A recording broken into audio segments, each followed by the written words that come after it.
মাননীয় প্রধানমন্ত্রী জনাব তারেক রহমান এই সরকারের নেতৃত্ব দিচ্ছেন এবং একটি সুন্দর বাংলাদেশ গড়ার স্বপ্ন নিয়েই তিনি যাত্রা শুরু করেছেন।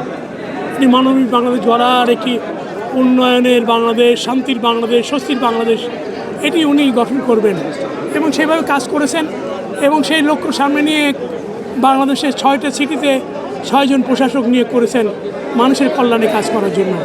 দীর্ঘদিন এই সমস্ত সিটি কর্পোরেশনে আমাদের প্রশাসনিক দায়িত্ব পালন তারা সময় দিতে পারে নাই।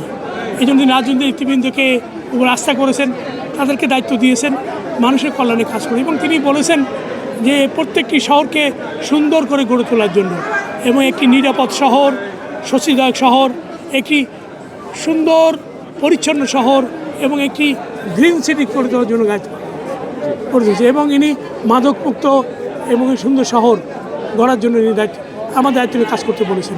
আগামী 6 মাস আমরা সেভাবে কাজ করি। দীর্ঘদিন রাজনীতির বাইরে ছিলেন, তো আবার সেই রাজনীতিতে ফিরছেন, তো আগামীর খুলনা সিটি কেমন হবে যদি কি বলতেন? আমরা তো মানুষের কাছে থেকে রাজনীতি করি। মাননীয় প্রধানমন্ত্রী যে জন্য বলেছেন আপনার মানুষের কাছে যে তাদের প্রয়োজনীয় বিষয়গুলি জানেন এবং তার সমাধান কাজ করেন এবং যেহেতু রাজনৈতিক কর্মী আমরা সবসময় মানুষের পাশে থাকি এবং মানুষের কল্যাণে কাজ করি। মানুষ চায় যে তাদের কাজটি সুন্দরভাবে করার জন্য তারা আমাদের উপর আস্থা করে, বিশ্বাস করে এবং আমাদেরকে নিয়ে তাদের ভাবনা এবং সেই লক্ষ্য নিয়ে আমরা কাজ শুরু করেছি। ইনশাল্লাহ আমরা কামিয়াব হব। ভাই, তারেক রহমান সকাল 9টা থেকে তার কর্মস্থলে অংশগ্রহণ করছেন এবং পাশাপাশি মন্ত্রিসভার মন্ত্রীরা অনেকে সকালবেলায় সচিবালয়ে যাচ্ছেন। এই বিষয় নিয়ে অনেকে সমালোচনা করছে, অনেকে প্রশংসা করছে। আপনি কি বলেন এই বিষয়টা?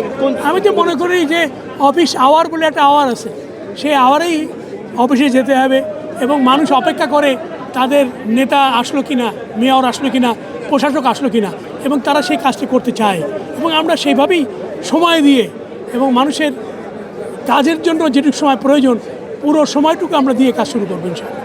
জনগণের একটি দাবি সেটা হচ্ছে দ্রব্যমূল্য নিয়ন্ত্রণ করার জন্য সবাই বলছে, সবাই এটা নিয়ে বিপুলভাবে প্রেশার দিচ্ছে নেতাদের।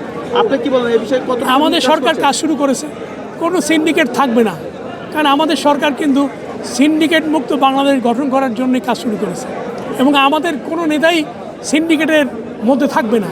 বিএনপি চায় সুন্দর একটি সমাজ এবং বাজার এবং যে বাজারে মানুষ তাদের স্বার্থে তাদের সাধ্য অনুযায়ী মালামাল ক্রয় করবে এবং সব কিছুর নিয়ন্ত্রণে থাকবে এমন একটি স্বস্তিদায়ক পরিবেশ বিএনপি রচনা করবে। ধন্যবাদ আপনাদের।